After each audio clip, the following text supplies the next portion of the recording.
Nah, ini yang sering kita lalaikan. Kadang-kadang kala imam itu kadang-kadang dapat imam yang agak kebut bacaannya, Pak. Sementara kita terbiasa agak lambat sehingga kita ingin mengejar gerakan imam, belum selesai lafaz doa yang kita bacakan, kita kejar gerakan imam. Itu salah satu kita sedang korupsi saat kita sholat. Karena harusnya kita selesaikan dulu bacaan kita, baru kita ikut gerak. Tapi memang repot, kadang-kadang kita nggak bisa prediksi. Dan sekali lagi, cepat atau lambat itu bukan masalah sah atau benar, karena memang ada yang diajarkan sholatnya cepat, bacaannya cepat, ada yang diajarkan sholatnya lambat. Itu bukan patokan, tapi patokannya adalah kepada diri kita, sudahkah kita meresapi bacaan sholat kita. Ini ada riwayat yang unik, Pak. Ibnu Abbas itu sholatnya ngebut, Pak. Jadi Ibnu Abbas itu sholatnya ngebut. Ketika ditanya oleh sahabat, Ibnu Abbas, kenapa Anda ini katanya sahabat Rasulullah yang sangat dekat, tapi kok dia sholat ngebut sekali? Jawaban Ibnu Abbas, saya sholat ngebut itu setan mau siap-siap goda saya saat sholat. Saat dia mau goda saya selesai sholat saya. Sholat saya selesai itu katanya. Jadi setan gak jadi untuk menggoda saya. Saya sholat cepat katanya. Gara-gara setan waktu mau siap-siap mau menggoda saya saat saya sholat. Tapi saat dia datang menggoda saya selesai dari sholat saya, gak jadi dia goda saya. Itu riwayat Ibnu Abbas. Tapi tentu cepatnya bukan cepat yang asal-asalan. Cepatnya punya kadar tersendiri, dan itu pun bukan yang kilat cepatnya, Pak. Maksudnya cepat itu sigap, bukan berarti bacaannya keteteran kemana-mana. Enggak. Ini perlu saya ulangi lagi. Cepat itu tidak berarti salah, tapi ada yang bacaannya memang cepat dan benar. Yang kerok kita salah tapi mau cepat. Nah, ini yang kerok. Jadi yang benar, yang tepat adalah kita resapi bacaan kita sesuai dengan kebiasaan kita dan kemampuan kita untuk meresapi bacaan kita sholat itu. Kalau saya memang membiasakan diri dan dibiasakan oleh guru-guru kami untuk sholatnya pelan-pelan, jangan ngebut-ngebut. Jadi saya nggak bisa kalau berimam dengan imam yang ngebut, Pak. Kalau sholat pas kedua tadi berbangun itu nikmat sekali sholatnya. Allah, enak betul itu, Pak, benar. Tapi ada saya kalau udah sama imam yang Allahu Akbar, sami Allahu liman hamidah, enggak kuat saya, Pak, sholatnya. Jadi terpaksa saya berpindah kepada mazhab Maliki, Hanafi itu. Ya udah, pokoknya bacaan saya ditanggung imam aja. Terserah. Pokoknya ini kalau saya enggak terhitung ngebaca ini sama Allah, imam pokoknya yang tanggung. Karena beliau baru subhanarabbiyal azim. Kau udah Allahu Akbar, belum selesai subhanarabbiyal azim ini, ya Allah. Udah tak tinggal itu, Pak. Karena memang aturannya gitu, Pak. Kalau kita baca, ini agak keluar dari bacaan salat, gak apa-apa ya. Kalau bacaan kita panjang nih, tiba-tiba kok suatu kali imamnya udah di luar, itu ditinggal, Pak, bacaan kita. Subhanarabbiyal azim wa bihamdihi subhanarabbiyal azim sami Allahu liman hamidah. Maka kita harus ikutin imam. Tinggalkan bacaannya yang 3. Selesaikan apa yang sudah kita bacakan. Saat itu kita mengambil perintah Rasulullah. Bacaan imam itu sudah menanggung semua bacaan makmum. Karena dalam konteks kadang-kadang ada imam yang agak cepat bacanya, kita terbiasa lambat, jadi kita tinggalkan. Tapi kita gak boleh nyalain imam kok bacanya ngebut-ngebut. Karena ada riwayatnya juga baca ngebut itu tadi, Pak. Cepat itu yang penting dia menurutnya benar, itu gak jadi salah itu. Jadi cepat bukan patokan benar atau salah, tapi yang benar atau salah itu cara makharijul hurufnya, kemudian cara tajwidnya. Jadi yang paling tepat, sebagaimana misalnya kita mampu untuk sholat, itu yang kita biasakan. Kalau ada yang kemudian lebih cepat, ya itu bukan untuk kita salahkan, tapi untuk kita ikuti aturannya. Kalaupun ada yang lebih lambat, kita nikmati cara sholat. Jadi salah satu manfaatnya kita meresapi bacaan sholat kita. Tadi sampai mana? Rabbini warhamni wajibni warfani warzuqni wahdini wa'afini wa'fu'anni. Maka saat itu sujud lagi, baru kita tahiyat, Pak, ya.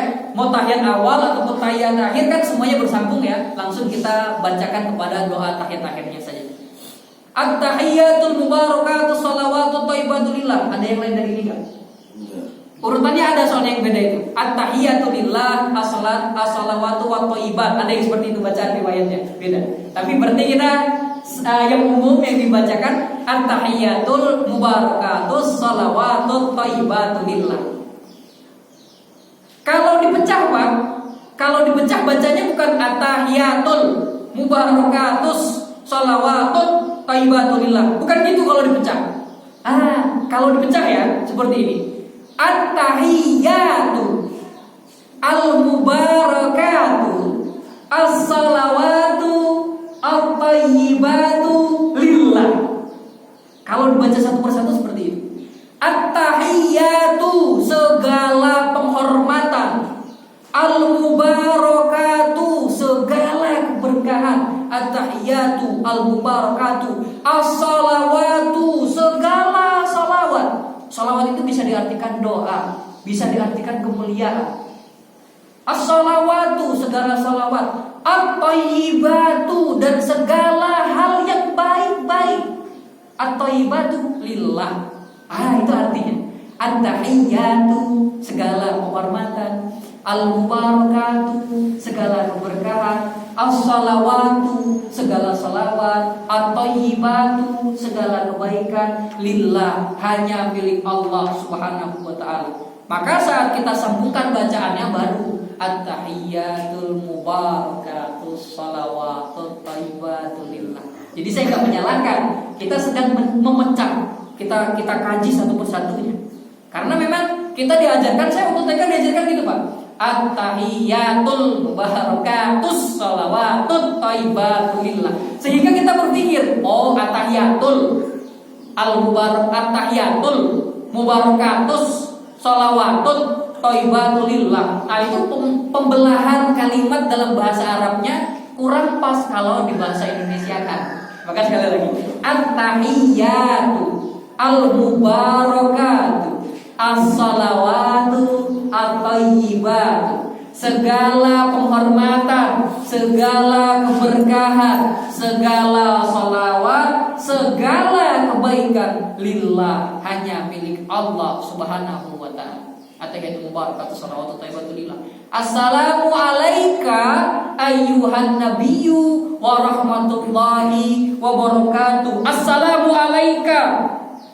Keselamatan wahai hanya milik engkau. Ayuhan nabiyyu, wahai nabinya Allah Subhanahu wa taala, wa rahmatullah dan rahmatnya Allah, wa barakatuh dan berkahnya Allah hanya untuk Rasulullah sallallahu alaihi wasallam. Nah, kita sedang bersalam kepada Rasulullah sallallahu alaihi wasallam. Dan ini yang keren sekali, Pak. Semuanya keren sih, enggak ada keren sekali. Itu biar gimmick aja, Pak, keren sekali. Saat kita mengucapkan shalawat ini, Pak, itu kalimatnya semuanya sama. Assalamu alaika. Gak ada yang pernah diajarin lain itu pasti. Assalamu alaika ayyuhan nabiyyu wa rahmatullahi wa barakatuh. Ka itu artinya apa? Engkau. Sama seperti iyyaka na'budu, hanya kepada engkau lah. Di sini kita sebutkan assalamu alaika. Engkau itu Pak dipakai saat terjadi obrolan face to face. Orang pertama, orang kedua ya, yang benar-benar hadir dalam majelisnya. Kalau orang ketiga yang memecahkan rumah tangga, oh kan. Kalau orang ketiga yang tidak hadir dalam majelis, kita sebut dengan nya biasanya ya, atau dia. Dia nggak ada nih, nggak ada orangnya, maka kita panggil dia. Tapi kalau orangnya ada, masa kita panggil dia? Di mana dia Padenan? Nggak ada orang Padennya ada di sini. Maka saya akan bilang, ini Pak Anan, Anda seperti apa kabarnya? Kan seperti itu bahasanya. Anda, artinya orangnya ada di hadapan kita semua. Kenapa kok assalamualaikum ini? Rasulnya kan nggak ada lagi di dunia ini, telah meninggal dunia secara bahasa. Tapi kalau dalam bahasa Arab disebutkan intaqala ila rafiqil a'la, berpindah ke tempat yang lebih mulia. Rasulullah nggak hidup lagi bersama kita. Tapi kenapa kita sebut assalamualaikum, engkau ya Rasulullah? Karena apa? Kata Rasulullah, ada malaikatnya Allah yang senantiasa berkeliling di dunia ini mencatat nama-nama umatku yang berselawat kepadaku disampaikan kepada aku. Jadi Rasulullah itu selalu, walaupun fisiknya telah meninggal dunia kita sebutnya, tapi jiwanya, ruhnya tetap ada, selalu meliputi umatnya Nabi Muhammad SAW. Maka saat kita sebutkan assalamu alaika, saat kita sholat kita mengucapkan segala keselamatan untuk engkau ya Rasulullah, bukan untuknya tapi untuk engkau. Seolah-olah kita sholat itu Allah sedang memperhatikan kita Nabi Muhammad sedang memperhatikan kita saat kita sholat. Assalamualaikum ayuhan nabiyyu wa rahmatullahi wa barakatuh. Baru saat itu kita bacakan assalamu alaina, keselamatan untuk kita juga, wa ala ibadillah, dan untuk semua hamba-hambanya Allah as-shalihin yang saleh. Assalamu alaina wa ala ibadillahi sholihin. Baru kemudian kita tetapkan lagi syahadat kita, asyhadu alla ilaha illallah, aku bersaksi tiada Tuhan selain Allah, wa asyhadu, dan aku bersaksi anna, bahwasannya Muhammadan, Muhammad itu Rasulullah sallallahu alaihi wasallam, atau Muhammadan abduhu wa rasuluh, lafadznya juga ada yang seperti itu. Rasulullah itu adalah abduhu, hambanya Allah, wa rasuluh, dan utusannya Allah. Baru kita baca sholawat Ibrahimiyah, sholawat yang paling afdal. Semua ulama sepakat yang paling utama.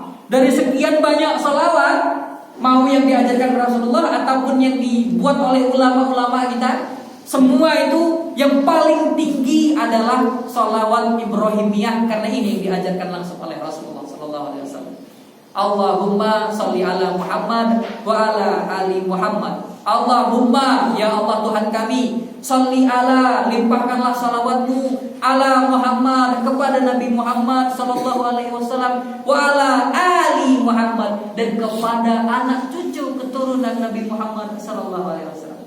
Kama shallaita ala, sebagaimana engkau telah limpahkan salawatmu ala Ibrahim, kepada Nabi Ibrahim, wa ala ali Ibrahim, dan kepada semua anak cucu Ibrahim. Wa barik ala Muhammad, dan berkahilah kepada Nabi Muhammad ya Allah, kama wa ala ali Muhammad, kepada anak cucunya juga, kama barakta, sebagaimana engkau telah melimpahkan berkahmu ala Ibrahim, kepada Nabi Ibrahim, wa ala ali Ibrahim, dan kepada setiap anak cucu Ibrahim, fil alamina, di dalam alam semesta ini, innaka, hanya engkaulah, hamidun, yang maha terpuji, majidun, yang paling agung. Wah, itu keren sekali bacaan. Fil alamina innaka hamidun majid. Maka kita tutup dengan assalamu alaikum warahmatullah, segala keselamatan untuk kalian dan juga rahmatnya Allah. Mau ditambah wabarakatuh juga boleh, tapi yang lebih kuat pendapatnya tak pakai wabarakatuh, hanya assalamualaikum warahmatullah. Tapi kaidahnya kalau ada yang pakai wabarakatuh nggak boleh disalah, nggak boleh dicela. Itu unik sekali hukum itu. Yang paling utama assalamualaikum warahmatullah. Tapi kalau ada yang melengkapi sampai assalamualaikum warahmatullahi wabarakatuh, jangan dicela, karena tetap baik juga. Walaupun kaidah paling utamanya cuma sampai assalamualaikum warahmatullahi. Assalamualaikum warahmatullahi. Nengoknya ini sunnah. Wajibnya itu mengucapkan salamnya. Nengoknya sunnah. Jadi kalau ada orang yang sholat dia nggak pakai nengok, sholatnya tetap sah. Tapi memang keluar dari aturan sehingga akan bikin fitnah. Maka saya nggak pernah itu sholatnya assalamualaikum warahmatullahi, saya diam aja. Walaupun sebenarnya sah itu Pak, saya harus tetap assalamualaikum warahmatullahi, assalamualaikum warahmatullahi, karena ini yang umum diketahui setiap masyarakat dan sunnahnya memang itu yang dikerjakan. Udah saya jawab lah ternyata. Alhamdulillah. Ya, nah itu Pak, sekian. Kira-kira pas juga sudah jam 5.54 ini. Jadi itu adalah kira-kira bacaan-bacaan salat kita, makna-makna secara tekstualnya.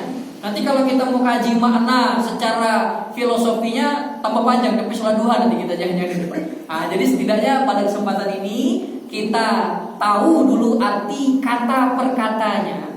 Ya walaupun sebenarnya kalau kita buka di buku-buku terjemah bisa kita pahami Pak, tapi di terjemah itu dia nggak diartikan kata per kata itu, langsung per kalimatnya. Jadi kadang-kadang kurang meresap saat kita membaca, tapi saat kita kaji ini kita artikan kata per kata. Walaupun nanti lupa lagi, nggak masalah. Yang penting kita niatkan kepada Allah, ya Allah, sekarang ini saya mau belajar. Kita mau belajar, mudah-mudahan kita paham. Nanti Pak, tiba-tiba keingat aja itu apa yang kita sebut ini, nanti lagi sholat itu Allah sendiri yang datangkan itu nanti di hadapan kepala kita, dimasukkan ke dalam hati kita. Itu udah urusannya Allah. Tugas kita itu cuma belajar aja. Mau lupa, nanti bisa belajar lagi. Besok lupa, belajar lagi. Nanti Allah sendiri yang memberikan semua pemahaman, mudah-mudahan. Dan kalau ada mungkin tadi dari apa yang kita artikan bersama tadi menjadi sebuah kesalahan misalnya, azim itu bukan maha agung Ustaz, perkasa harusnya. Ya berarti saya salah tadi Pak. Atau ada kalimat lain tadi yang ternyata saya salah artikan, itu artinya salah dari lisan saya, memang saya soal kadang-kadang memang. Supaya bukti saya itu gak boleh sombong memang kita. Tapi kalau ada kebenaran dari apa yang kita sampaikan tadi, itu hakikatnya semuanya dari Allah Subhanahu wa taala, dan mudah-mudahan bisa bermanfaat. Kalau ada kalimat-kalimat saya kurang berkenan di hati Bapak-bapak sekalian, saya mohon maaf sekali. Dan kalau ada kebenaran, sekali lagi itu merupakan hidayah dari Allah, dan mudah-mudahan kita bisa ambil semua. Dan mari kita tutup taklim ini dengan mengucapkan alhamdulillahi rabbil alamin. Gak perlu ada pertanyaan ya? Sambil itu aja tadi. Ada cara. Oh nanti aja tadi. Ya. Kalau yang ini gak perlu ada pertanyaan ya? Soalnya makin panjang. Oke, terima kasih Bapak sekalian. Assalamualaikum warahmatullahi wabarakatuh.